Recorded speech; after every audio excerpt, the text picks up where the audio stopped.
And behind me stands Jeff and Dee Dee, and why don't you welcome them here to the Northwest with me. Thank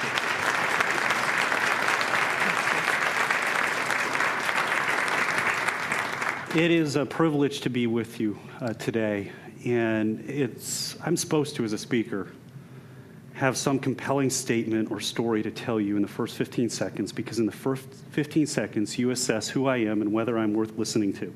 So I've already failed at my job as a speaker. But that is by intent, because tonight and tomorrow, we're going to be approaching things probably a lot differently than the typical conference. And this isn't about me motivating you or really even telling you what to do. And I think you'll see at the end of all of this that this isn't a system. It's a process of listening and discerning God. And so I'm going to be entering incredibly personal space with you. These are your preteens and teens. Some of you have good relationships. Some of you are really struggling. And so as I enter that territory, which is your territory, I do it very humbly, gently, but also really forthrightly. And I do that because of all the time I've spent talking to teens. I have to say, when I began this journey 6 years ago, I was on the opposite side of everything I'm going to teach over the next 5 sessions. And I'm not joking. Literally, I graduated with my seminary degree, and I had my view of what was wrong with my kids and what was causing the loss of youth. And as I went and sat and listened to students and wrestled with Scripture, I came to the conclusion that I was way off target. And so I think that's what you may find as we move through this time together.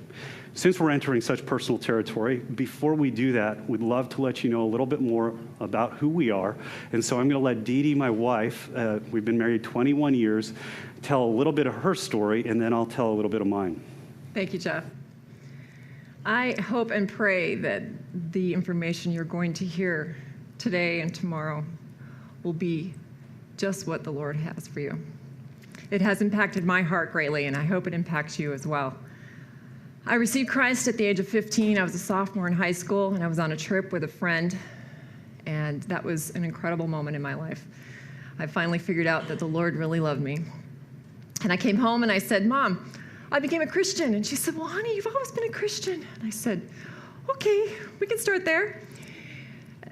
Long story short, I led her back to the Lord, and our family started going to church, and it was a wonderful experience. Shortly after that, I started looking for colleges, and I wanted to find a college where I could swim. So I went to Smith College, which is in Massachusetts, and I swam all 4 years. And it was there that I first got involved in a campus ministry. It was called InterVarsity, and I became a Bible study leader. And that was a really fun time in my life. I enjoyed that thoroughly.